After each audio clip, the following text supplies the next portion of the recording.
Hello everyone! Welcome back to our channel once again. This is me, your Kabayan Amor po, ang Bisayang plantita from Australia. Kumusta po tayong lahat mga kabayan kong plantito at plantita, and walang sawang pasasalamat po sa lahat ng mga nanonood ng aking previous uploaded videos, and welcome po sa lahat ng bagong nag-subscribe sa aking channel. Maraming salamat po.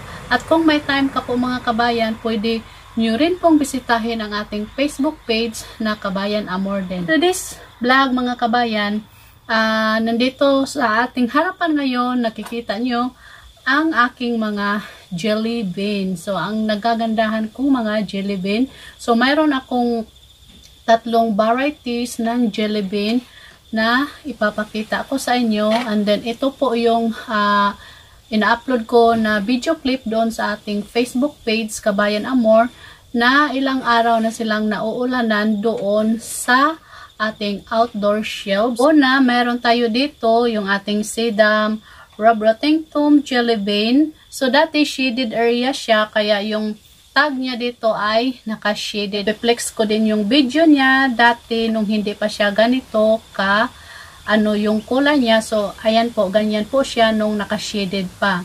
And then meron tayo dito ang ating isa din sa variety ng jelly bean, itong aking sedum rhabdotentum din, but siya naman si Aurora or natawag na pink jelly bean.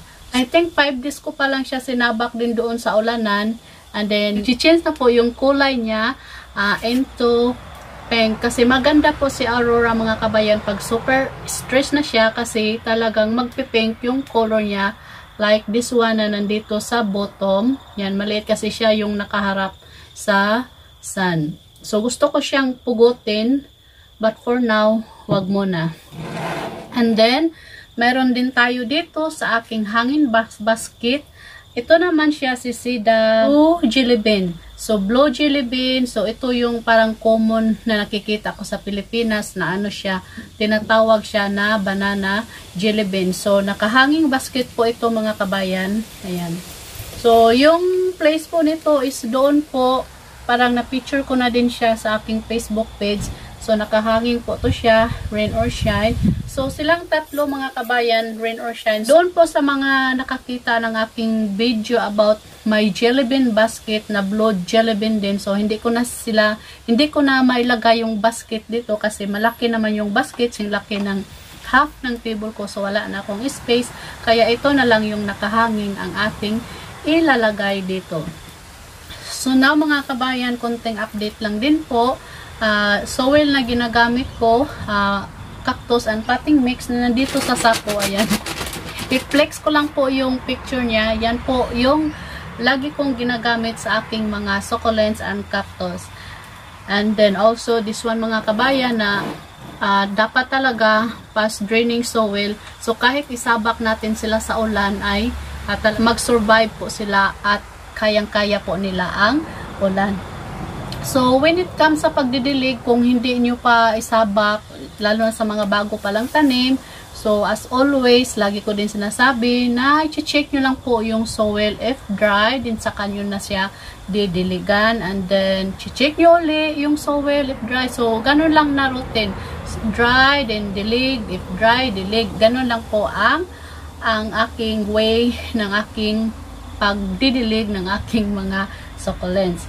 And now, kung bago din po yung jelly bean nyo, kasi karamihan po sa nakikita ko mga post, mga kabayan, is sobrang nahirapan sila sa pag-alaga ng jelly bean. So, kung maliit pa lang po yung jelly bean mo mga kabayan, so ito hindi naman ito masyadong maliit.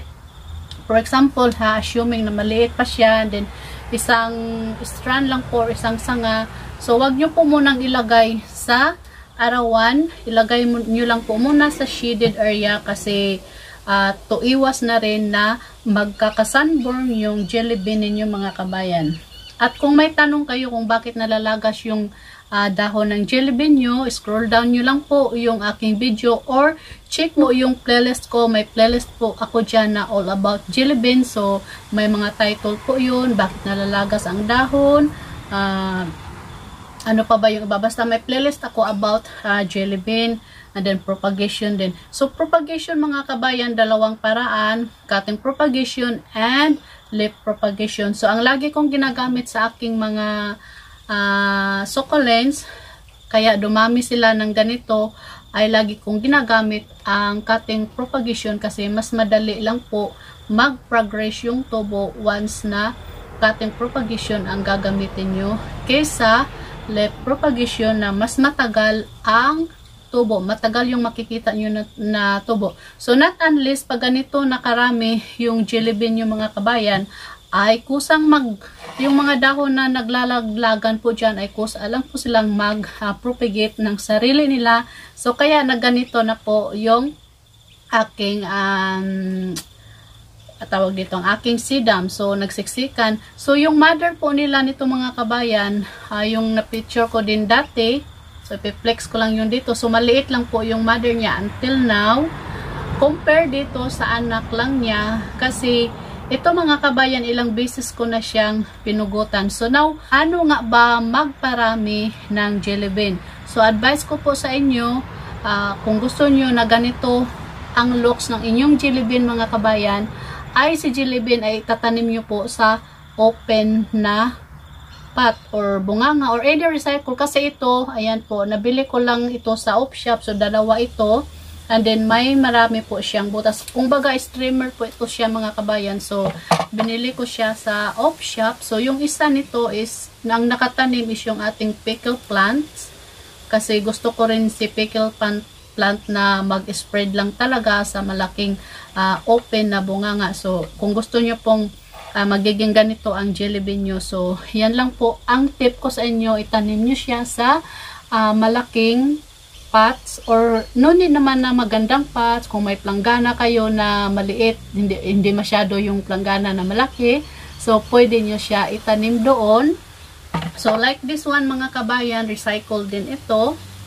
Ayan, so ano din to, fruit bowl stand, 3 din ito. So yung isa nito ang nakatanim is yung borstel na nakahanging doon. And then ganito din po yung ginawa ko sa ating blue jelly bean. Ayan, mapapansin nyo po mga kabayan. So, mabilis ang pag-scatter niya or pag-spread niya. So, kaya magiging lush yung look ng ating jelly bean. Mapapansin nyo rin mga kabayan, pag ganito na yung inyong jelly bean, may mga aerial roots kayong makikita dyan.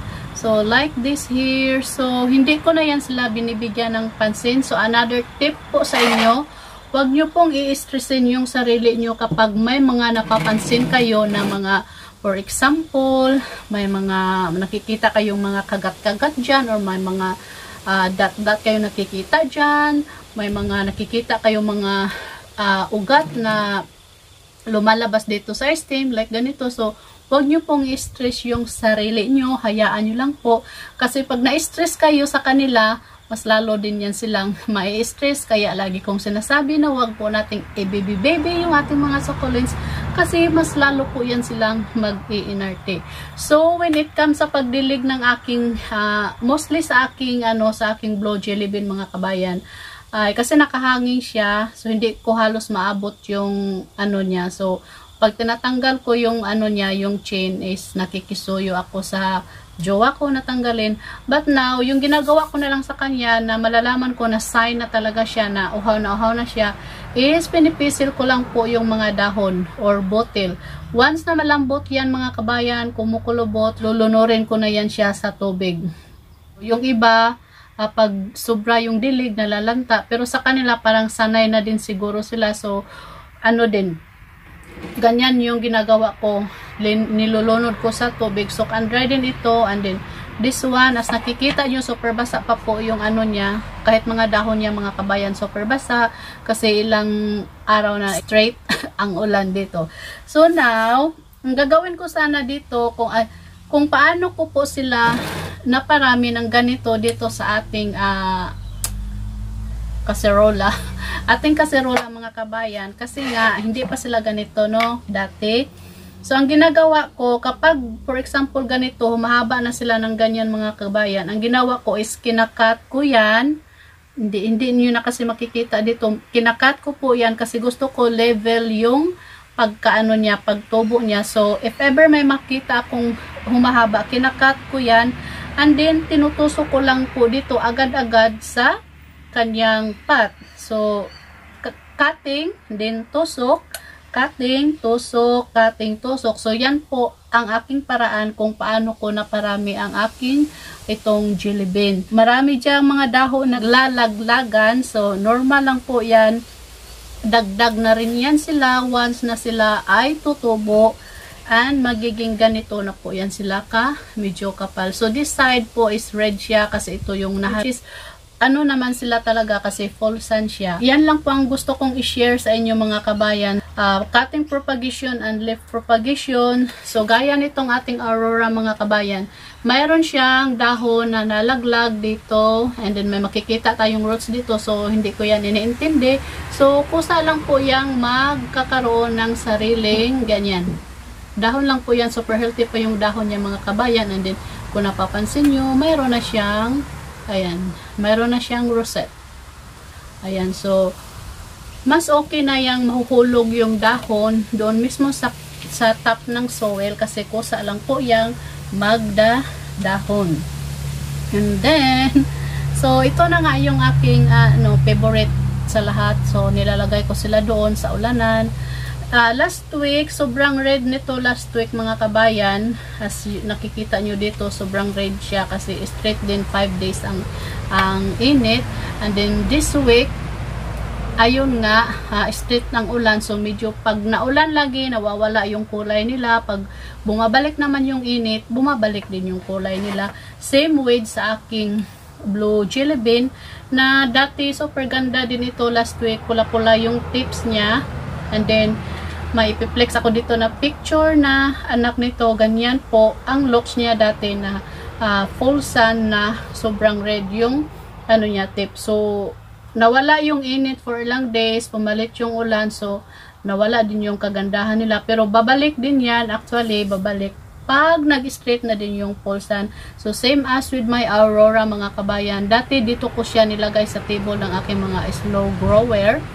And then, sinabak ko agad doon, pero okay naman siya, hindi naman siya nag-sunburn kasi yung table dito mga kabayan ay nakaharap din siya sa sun. So, medyo sanay-sanay na siya, dahan-dahan na siyang na-expose hanggang nilabas ko doon talaga sa aking full sun na shields outside. So, napapansin nyo po, ayan.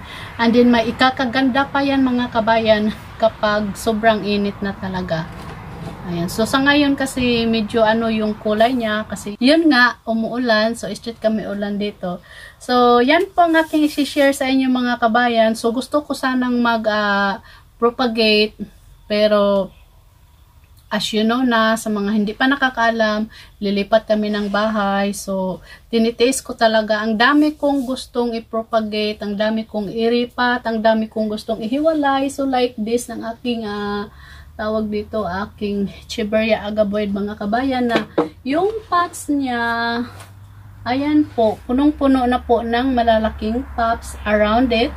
Gusto ko na siyang tanggalin at ilagay sa ibang pots pero nagpipigil talaga ako na hindi ko muna sila gagalawin unless na makapaghalipat kami sa bagong bahay. So yan lang po ang ating vlog sharing for today mga kabayan. So kung may tanong po kayo about dito sa ating jelly bean Robroting Tom, blue jelly bean, aurora jelly bean, or known as pink jelly bean.